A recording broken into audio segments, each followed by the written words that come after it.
ಇನ್ನು ಸಿದ್ದರಾಮಯ್ಯ ಶಕ್ತಿ ಪ್ರದರ್ಶನಕ್ಕೆ ಮುಂದಾಗಿರುವಾಗಲೇ ಸತೀಶ್ ಜಾರಕಿಹೊಳಿ ಒಂದು ಸ್ಫೋಟಕ ಹೇಳಿಕೆ ಕೊಟ್ಟಿದ್ದಾರೆ. ನೋಡಿ, ನನಗೆ ಸಿಎಂ ಆಗೋ ಆಸೆ ಇದೆ, ಕೆಪಿಸಿಸಿ ಅಧ್ಯಕ್ಷನಾಗೋ ಆಸೆ ಕೂಡ ಇದೆ, ಆದರೆ ಪಕ್ಷ ಹಾಗೂ ಹೈಕಮಾಂಡ್ ತೀರ್ಮಾನ ಮಾಡಬೇಕು ಅಂತ ಹೇಳಿದ್ದಾರೆ.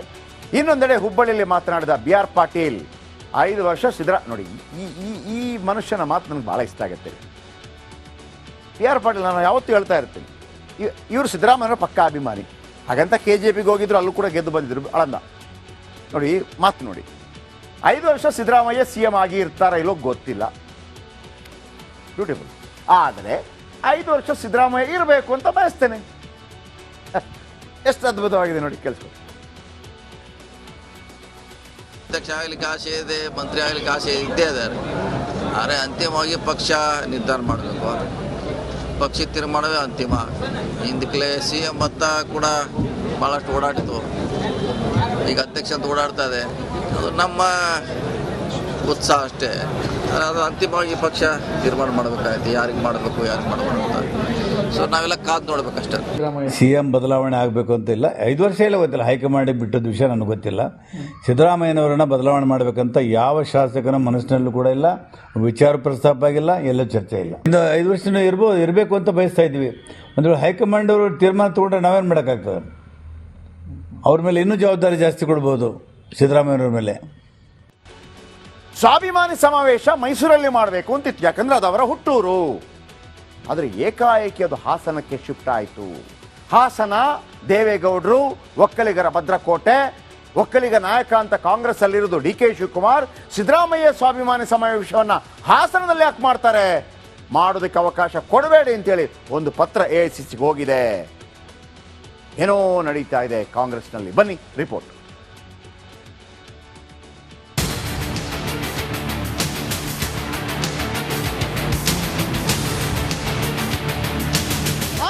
ನಾಯಕ, ಕುರುಬ ಸಮುದಾಯದ ಅಧಿನೇತ, ಕರ್ನಾಟಕ ಮುಸ್ಲಿಮರ ಪ್ರೀತಿಯ ಮಸೀಹ ಸಿದ್ದರಾಮಯ್ಯ ಮತ್ತೊಮ್ಮೆ ಶಕ್ತಿ ಪ್ರದರ್ಶನಕ್ಕೆ ಮುಂದಾಗಿದ್ದಾರೆ.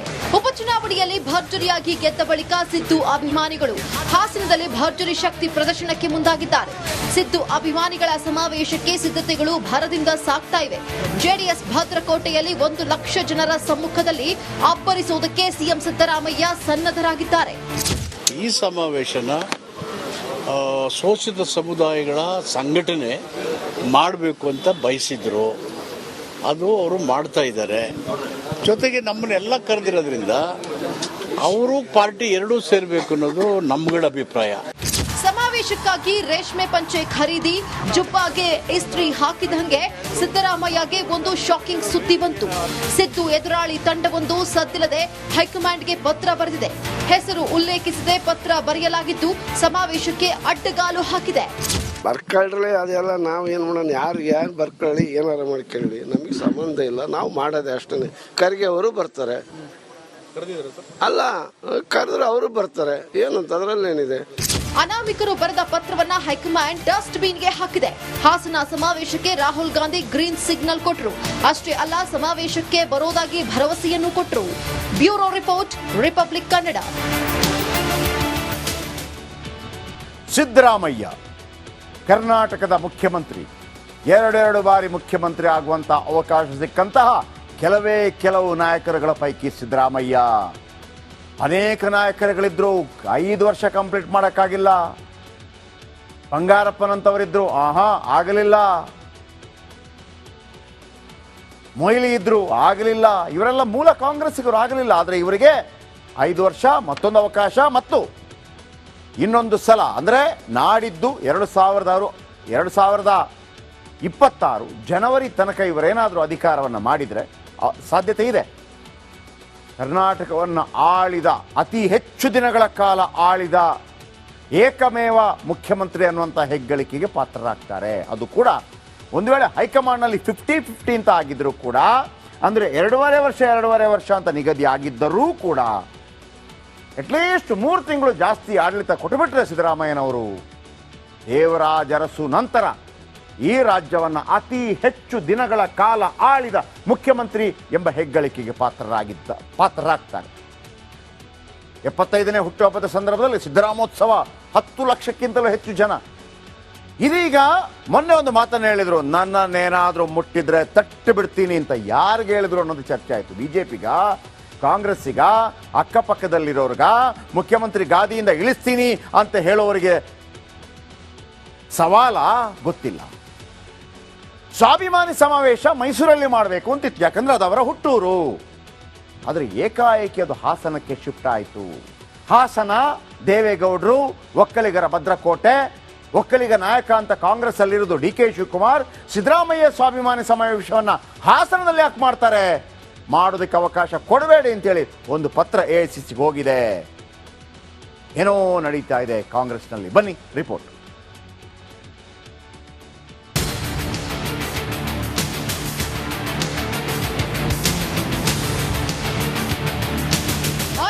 ನಾಯಕ, ಕುರುಬ ಸಮುದಾಯದ ಅಧಿನೇತ, ಕರ್ನಾಟಕ ಮುಸ್ಲಿಮರ ಪ್ರೀತಿಯ ಮಸೀಹ ಸಿದ್ದರಾಮಯ್ಯ ಮತ್ತೊಮ್ಮೆ ಶಕ್ತಿ ಪ್ರದರ್ಶನಕ್ಕೆ ಮುಂದಾಗಿದ್ದಾರೆ.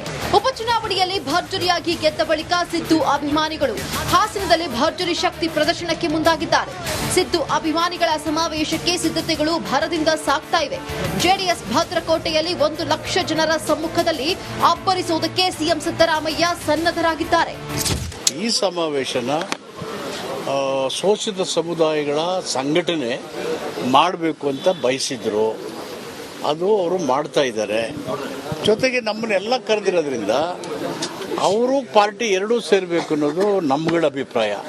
ಸಮಾವೇಶಕ್ಕಾಗಿ ರೇಷ್ಮೆ ಪಂಚೆ ಖರೀದಿ, ಜುಬ್ಬಾಗೆ ಇಸ್ತ್ರಿ ಹಾಕಿದಂಗೆ ಸಿದ್ದರಾಮಯ್ಯಗೆ ಒಂದು ಶಾಕಿಂಗ್ ಸುದ್ದಿ ಬಂತು. ಸಿದ್ದು ಎದುರಾಳಿ ತಂಡವೊಂದು ಸದ್ದಿಲ್ಲದೆ ಹೈಕಮಾಂಡ್ಗೆ ಪತ್ರ ಬರೆದಿದೆ.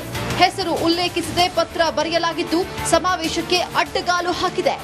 ಬರ್ಕೊಳ್ರಿ, ಅದೆಲ್ಲ ನಾವು ಏನು ಮಾಡೋಣ, ಯಾರು ಬರ್ಕೊಳ್ಳಿ, ಏನಾರ ಮಾಡ್ಕೊಳ್ಳಿ, ನಮಗೆ ಸಂಬಂಧ ಇಲ್ಲ. ನಾವು ಮಾಡೋದೇ ಅಷ್ಟೇ. ಖರ್ಗೆ ಅವರು ಬರ್ತಾರೆ. ಅಲ್ಲ, ಕರೆದ್ರೆ ಅವರು ಬರ್ತಾರೆ. ಏನಂತ ಅದರಲ್ಲೇನಿದೆ? ಅನಾಮಿಕರು ಬರೆದ ಪತ್ರವನ್ನ ಹೈಕಮಾಂಡ್ ಡಸ್ಟ್ ಬಿನ್ಗೆ ಹಾಕಿದೆ. ಹಾಸನ ಸಮಾವೇಶಕ್ಕೆ ರಾಹುಲ್ ಗಾಂಧಿ ಗ್ರೀನ್ ಸಿಗ್ನಲ್ ಕೊಟ್ಟರು. ಅಷ್ಟೇ ಅಲ್ಲ, ಸಮಾವೇಶಕ್ಕೆ ಬರೋದಾಗಿ ಭರವಸೆಯನ್ನು ಕೊಟ್ಟರು. Bureau report, republic Kannada.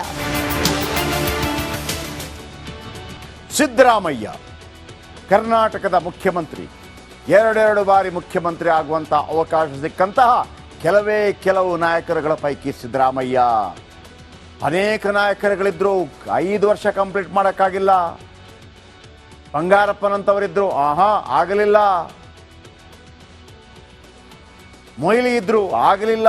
ಇವರೆಲ್ಲ ಮೂಲ ಕಾಂಗ್ರೆಸ್ಸಿಗರು, ಆಗಲಿಲ್ಲ. ಆದರೆ ಇವರಿಗೆ 5 ವರ್ಷ, ಮತ್ತೊಂದು ಅವಕಾಶ, ಮತ್ತು ಇನ್ನೊಂದು ಸಲ ಅಂದರೆ ನಾಡಿದ್ದು 2026 ಜನವರಿ ತನಕ ಇವರೇನಾದರೂ ಅಧಿಕಾರವನ್ನು ಮಾಡಿದರೆ ಸಾಧ್ಯತೆ ಇದೆ.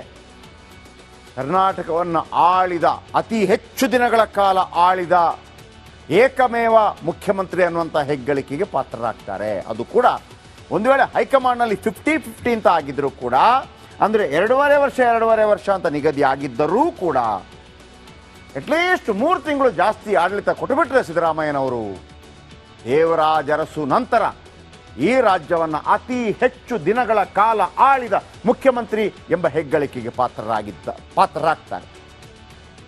75ನೇ ಹುಟ್ಟುಹಬ್ಬದ ಸಂದರ್ಭದಲ್ಲಿ ಸಿದ್ದರಾಮೋತ್ಸವ, 10 ಲಕ್ಷಕ್ಕಿಂತಲೂ ಹೆಚ್ಚು ಜನ.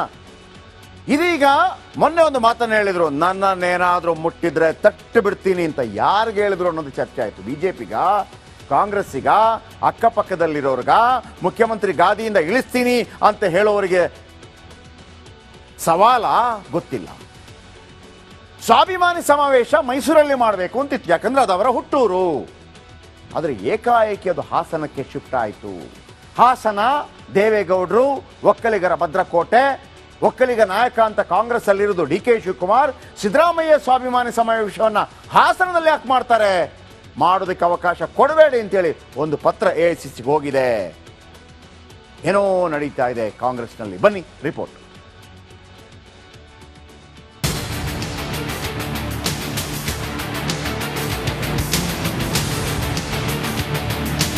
ಅಹಿಂದ ನಾಯಕ ನಾಯಕ, ಕುರುಬ ಸಮುದಾಯದ ಅಧಿನೇತ, ಕರ್ನಾಟಕ ಮುಸ್ಲಿಮರ ಪ್ರೀತಿಯ ಮಸೀಹ ಸಿದ್ದರಾಮಯ್ಯ ಮತ್ತೊಮ್ಮೆ ಶಕ್ತಿ ಪ್ರದರ್ಶನಕ್ಕೆ ಮುಂದಾಗಿದ್ದಾರೆ. ಉಪಚುನಾವಣೆಯಲ್ಲಿ ಭರ್ಜರಿಯಾಗಿ ಗೆದ್ದ ಬಳಿಕ ಸಿದ್ದು ಅಭಿಮಾನಿಗಳು ಹಾಸನದಲ್ಲಿ ಭರ್ಜರಿ ಶಕ್ತಿ ಪ್ರದರ್ಶನಕ್ಕೆ ಮುಂದಾಗಿದ್ದಾರೆ.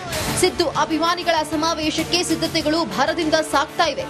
ಜೆಡಿಎಸ್ ಭದ್ರಕೋಟೆಯಲ್ಲಿ 1 ಲಕ್ಷ ಜನರ ಸಮ್ಮುಖದಲ್ಲಿ ಅಬ್ಬರಿಸುವುದಕ್ಕೆ ಸಿಎಂ ಸಿದ್ದರಾಮಯ್ಯ ಸನ್ನದ್ಧರಾಗಿದ್ದಾರೆ.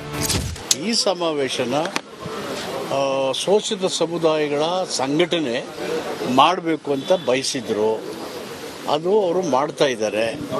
ಜೊತೆಗೆ ನಮ್ಮನ್ನೆಲ್ಲ ಕರೆದಿರೋದ್ರಿಂದ ಅವರು ಪಾರ್ಟಿ ಎರಡೂ ಸೇರಬೇಕು ಅನ್ನೋದು ನಮ್ಮಗಳ ಅಭಿಪ್ರಾಯ. ಸಮಾವೇಶಕ್ಕಾಗಿ ರೇಷ್ಮೆ ಪಂಚೆ ಖರೀದಿ, ಜುಬ್ಬಾಗೆ ಇಸ್ತ್ರಿ ಹಾಕಿದಂಗೆ ಸಿದ್ದರಾಮಯ್ಯಗೆ ಒಂದು ಶಾಕಿಂಗ್ ಸುದ್ದಿ ಬಂತು. ಸಿದ್ದು ಎದುರಾಳಿ ತಂಡವೊಂದು ಸದ್ದಿಲ್ಲದೆ ಹೈಕಮಾಂಡ್ಗೆ ಪತ್ರ ಬರೆದಿದೆ. ಹೆಸರು ಉಲ್ಲೇಖಿಸದೆ ಪತ್ರ ಬರೆಯಲಾಗಿದ್ದು ಸಮಾವೇಶಕ್ಕೆ ಅಡ್ಡಗಾಲು ಹಾಕಿದೆ. ಬರ್ಕೊಳ್ರಿ, ಅದೆಲ್ಲ ನಾವು ಏನು ಮಾಡೋಣ, ಯಾರು ಬರ್ಕೊಳ್ಳಿ, ಏನಾರ ಮಾಡ್ಕೊಳ್ಳಿ, ನಮಗೆ ಸಂಬಂಧ ಇಲ್ಲ. ನಾವು ಮಾಡೋದೇ ಅಷ್ಟೇ. ಖರ್ಗೆ ಅವರು ಬರ್ತಾರೆ. ಅಲ್ಲ, ಕರೆದ್ರೆ ಅವರು ಬರ್ತಾರೆ. ಏನಂತ ಅದರಲ್ಲೇನಿದೆ? ಅನಾಮಿಕರು ಬರೆದ ಪತ್ರವನ್ನ ಹೈಕಮಾಂಡ್ ಡಸ್ಟ್ ಬಿನ್ಗೆ ಹಾಕಿದೆ. ಹಾಸನ ಸಮಾವೇಶಕ್ಕೆ ರಾಹುಲ್ ಗಾಂಧಿ ಗ್ರೀನ್ ಸಿಗ್ನಲ್ ಕೊಟ್ಟರು. ಅಷ್ಟೇ ಅಲ್ಲ, ಸಮಾವೇಶಕ್ಕೆ ಬರೋದಾಗಿ ಭರವಸೆಯನ್ನು ಕೊಟ್ಟರು. Bureau report, republic Kannada.